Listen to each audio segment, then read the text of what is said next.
بسم الله الرحمن الرحیم. من قل طعامه صح بطنه وصفا قلبه. من قل طعامه، هغه څوک چې خوراک یې کم شو، صح بطنه نو هیټه درست شو، وصفا قلبه او زړه یې صفا شو.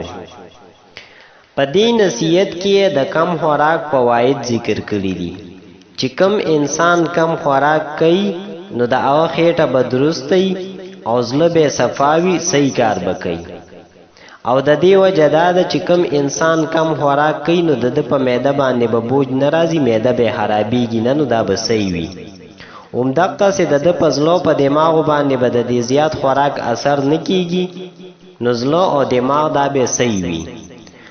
من قل طعامه صح بطنه وصفا قلبه.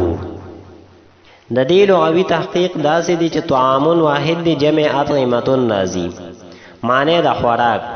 صح د باب ضربه یضربون د فعل ماضی واحد مذکر غایب معروف سیاده، صحتن مصدر راځي، معنی د صحیح کېدل. بطنون واحد دی، جمع بطونون راځي، معنی د هیټه. صفا د باب نصر ینصرون د فعل ماضی واحد مذکر غایب معروف سیاده، صفاءن مصدر راځي، معنی د صفا کېدل.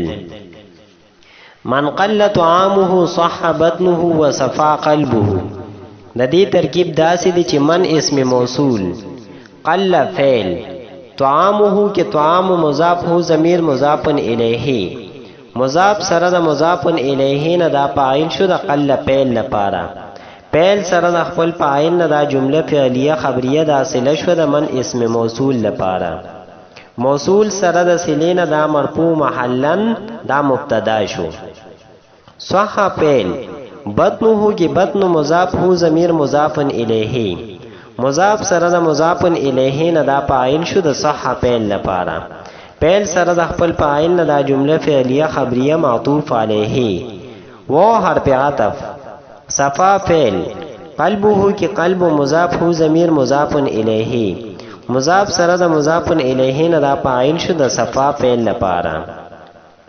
فعل سره د خپل فاعل نه دا جمله فعلیه خبریه دا معطوف، معطوف علیه سره د معطوف نه دا مرفوع محلن دا خبر شو د مبتدا لپاره. مبتدا سره د خبر نه جمله اسمیه خبریه.